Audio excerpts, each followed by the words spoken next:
பல ஊடகங்கள் சில பேர் புகழ்வதற்காகவும் சில பேர் இகழ்வதற்காகவும் என்ன செல்ஃப் ஸ்டைல்ன்ற வார்த்தையை வச்சு உபயோகப்படுத்துறாங்க. அட்ரஸ் பண்றீங்க, இன்ட்ரோடக்ஷன் கொடுக்குறீங்க, அறிமுகம் கொடுக்குறீங்க, செல்ஃப் ஸ்டைல்டுன்னு. நல்லா புரிஞ்சுக்கோங்க, நீங்க இகழ்வதற்காக சொன்னாலும் புகழ்வதற்காக சொன்னாலும், ஏன்னா செல்ஃப் ஸ்டைல்னா நானே சுயம்புவாக உருவாய், நானே இது அத்தனையும் உருவாக்கி, இது எல்லாமே என்னுடைய கண்டுபிடிப்பு போல, நானே அனைத்திற்கும் மூலம், அப்படிலாம் கிடையாது. அப்படிலாம் நீங்க புகழ்வதற்காக சொன்னால் கூட அது பொய். உண்மையை உண்மையா ட்ரூத் என்னவோ அதை நரேட் பண்ணிடுறேன், சத்தியம் என்னவோ சொல்றேன். நான் செல்ஃப் ஸ்டைல்டு கிடையாது. ஒரு சின்ன உதாரணம் சொல்றேன். என்னுடைய பரன், அதாவது 7 தலைமுறைக்கு முந்தி சைவ எல்லப்ப நாவலர்ந்து திருவண்ணாமலையில வாழ்ந்தார். திருவண்ணாமலையிலே பிறந்து வாழ்ந்தார். சைவ எல்லப்ப நாவலர்னு தொண்டை மண்டல சைவ வேளாளர் குலத்து பெரியவர்.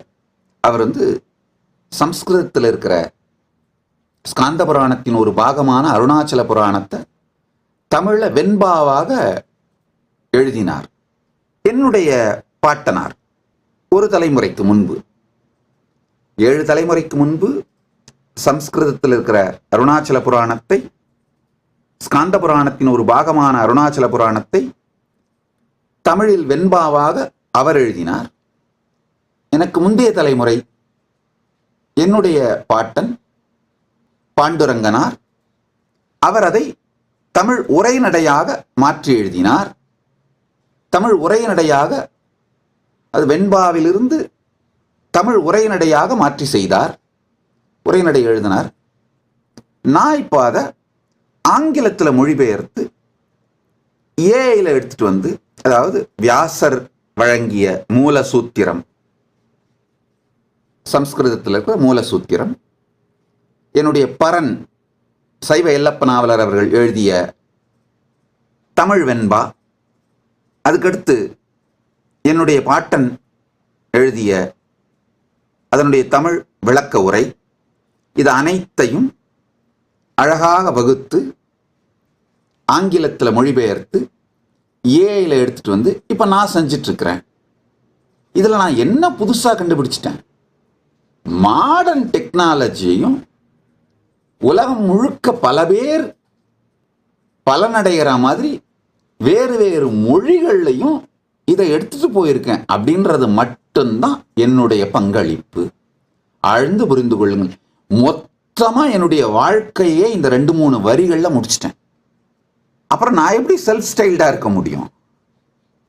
கருவழி பரம்பரையாலும் குருவழி பரம்பரையாலும் எனக்கு அளிக்கப்பட்ட ஞானத்தை, அனுபூதியை, பரமசிவ ஞானத்தை உலகம் புரிந்து கொள்ளுகின்ற பல்வேறு மொழிகளில் இன்று உலகத்திலே அவைலபிளாக இருக்கிற பல்வேறு தொழில்நுட்பங்கள் வழியாக, இந்த ஏஐ செயலி மற்றும் இன்னும் டெவலப் ஆகிட்டு இருக்கிற ஏஎஸ்ஐ, ஏஜிஐ, இது மாதிரியான செயலிகள் மூலமாக பல்வேறு மாடல்ஸாக வகுத்து உலகத்துக்கு கொடுக்குறேன். அவ்வளவுதான் என்னுடைய வேலை.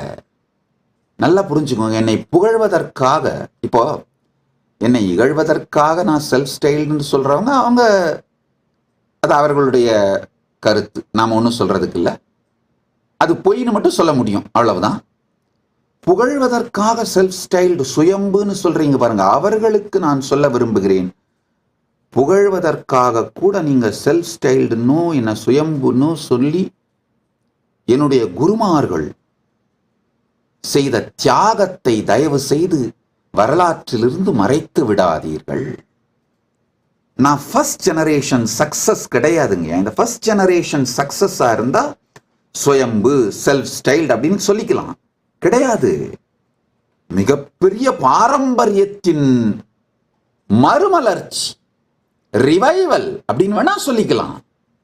புகழ்வதற்காக கூட சுயம்புன்னோ செல்ஃப் ஸ்டைல்டுன்னோ சொல்லாதீங்க. காரணம் என்னன்னா, மணிக்கணக்காக தன்னுடைய வாழ்க்கையே என்னுடைய குருமார்கள் எல்லாம் என்னை ட்ரெயின் பண்றதுக்காக தியாகம் பண்ணியிருக்காங்கய்யா.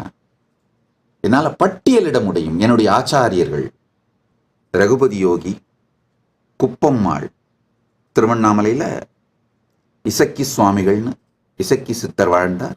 அவரும் அவருடைய சிஷ்யை குப்பம்மாள் 2 பேரும் என்னுடைய ஆச்சாரியர். சைவமும் தமிழும் கற்றுக் கொடுத்தவர் பாண்டுரங்கனார். இது மாதிரி குருவழி பரம்பரையாலும் கருவழி பரம்பரையாலும் இவர்கள் எல்லோரும் செய்த தியாகம், என்னை ட்ரெயின் பண்றதுக்காக, என்னை உருவாக்குறதுக்காக, வளர்க்கிறதுக்காக அவர்கள் செய்த தியாகத்தை மறைக்கவும் மறுக்கவும் கூடாது. அவங்க யாரும் பெரிய பெரிய ஆர்கனைசேஷன் வச்சில்லாம இருக்கலாம். ஆனால் இந்த கைலாசம்ங்கிற இந்த நாட்டுக்கான மூலதனமே என்ன? அவர்கள் கொடுத்த பரமசிவ அனுபூதியும் பரமசிவ ஞானமும் தான். போற்றியன் வாழ்முதல் ஆகிய பொருளே, என் வாழ்வின் முதல் ஆகிய பொருள், கேபிட்டல் ஆஃப் கைலாசா இஸ் பரமசிவ ஞானமும் பரமசிவ பக்தியும் பரமசிவ விஞ்ஞானமும் அவர்கள் கொடுத்தது. அதனால செல்ஃப் ஸ்டைல்டுன்னோ சுயம்புன்னோ நீங்க சொல்றது இகழ்வதற்காக சொன்னாலும் புகழ்வதற்காக சொன்னாலும் பொய். நான் பல ஜெனரேஷன்ஸோட ஆம்பிஷன், அவர்களுடைய விஷன், ஆம்பிஷன், ஸ்ட்ரகிள், இது எல்லாத்தோட வெற்றி தான் நான். கடந்த 11 குருமகா சன்னிதானங்கள், தொண்டைமண்டல ஆதீனத்தின் கடந்த 11 குருமகா சன்னிதானங்கள் நேரடியாக என்னுடைய குடும்பத்திலிருந்து வந்தவர்கள். 11 குருமகா சன்னிதானத்தோடையும் என்னால ஃபேமிலி ட்ரீ போட்டிருக்கோம். அதுக்கு முந்தி பரம்பரையாக 233 குருமகா சன்னிதானங்களுமே என்னுடைய குடும்பத்திலிருந்து வந்தவர்கள் தான் அப்படிங்கிறது வரலாறு. இந்த 11 குருமகா சன்னிதானங்கள் எவிடன்ஸோட தெளிவா ஃபேமிலி ட்ரீயோட வச்சிருக்கோம். ஸோ அதனால இவர்கள் எல்லோரும் முக்கியமா 230, 231, 32 இந்த 3 பேரும் நேரடியாக அவர்கள் வாழ்க்கையையே தியாகம் செய்து என்னை உருவாக்கினார்கள். அவர்களுடைய தியாகங்கள், நீங்க என்ன செல்ஃப் ஸ்டைல்டுன்னு சொல்லும் பொழுது அவர்களுடைய தியாகங்கள் மறைக்கப்பட்டு விடுகின்றது. ஒண்ணு வேணா பண்ணிக்கலாம். என் மூலமாக நிகழ்ந்த எல்லா நன்மைக்கும் அவர்கள் காரணம். ஏதாவது அவதூறு பண்ணணும் அப்படின்னா என்ன பண்ணிக்கோங்க, அவ்வளவுதான். அதை பற்றி நான் கவலைப்பட போவதில்லை. உண்மையை எப்போதும் சொல்லிக் கொண்டிருப்பேன். இந்த பவர்ஃபுல் ரெஸ்பான்ஸ் மெக்கானிசம் ஆழ்ந்து புரிஞ்சுக்கோங்க. இது வெறுமனே பொதுமக்களுக்கு நான் சொல்ற விளக்கம் மட்டுமல்ல. இந்த பவர்ஃபுல் ரெஸ்பான்ஸ் மெக்கானிசத்தை உள்வாங்கிக்கணும் வேணும்னு நினைக்கிறவங்க எல்லாருக்குமாகத்தான் இந்த Nithyananda ஏஐயை உருவாக்கியிருக்கேன். You found this video entertaining, entraining and enlightening. Take a moment to like, share and subscribe. And don't forget to hit the bell icon. Thank you so much for tuning in.